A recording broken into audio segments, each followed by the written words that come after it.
Hey hi everyone, welcome back to my another mini blog. তো তোমরা হয়তো অনেকেই জানো পাটুলিতে চলছে লোকসংস্কৃতি উৎসব ও মেলা। তো আজ আমি সেখানেই যাচ্ছি। তো এই মেলাটার অনেক রিলস আমি ইনস্টাগ্রামে দেখেছিলাম, আর আমি জানি যে এই মেলাটা 15 তারিখ অবধি, মানে জুন মাসের 15 তারিখ অবধি চলছে, মানে 1 মাস ধরেই মেলাটা চলছে। তো আমি একটু বিকেল বিকেলই চলে গেছিলাম যাতে ভিড়টা একটু কম থাকে। আর প্রথমে ঢুকেই আমি এই কাপের দোকানটা দেখতে পাই, যেখানে 10 টাকা, 20 টাকা এবং 30 টাকার কাপ বিক্রি হচ্ছিল। তো আমার অনেকগুলো কাপ পছন্দ হয়েছে আর আমি বেশ কয়েকটা কাপ এখান থেকে কিনে নিয়েছি। আর এই মেলাতে বইয়ের দোকান থেকে শুরু করে ব্যাগের দোকান পর্যন্ত সব কিছুই প্রায় ছিল।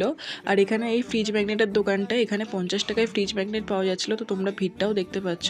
তো মেলায় বেশ কিছুক্ষণ ঘোরাঘুরি করে এবং কয়েকটা জিনিস কিনে তারপর একটু পাটুলির দিকে আমরা ঘুরতে গেছিলাম। তারপর সেখান থেকে একটা আইসক্রিম খেয়ে বাড়ি চলে আসি, যা গরম পড়েছে। তো যাই হোক, এখানে আমি এই জিনিসগুলোই মেলা থেকে কিনেছি। আমি এই দুটো ব্যাগ কিনেছি 100 টাকা দিয়ে, তারপর 5টা কাপ কিনেছি আর এই চুড়িটা কিনেছি। তো চলো টাটা।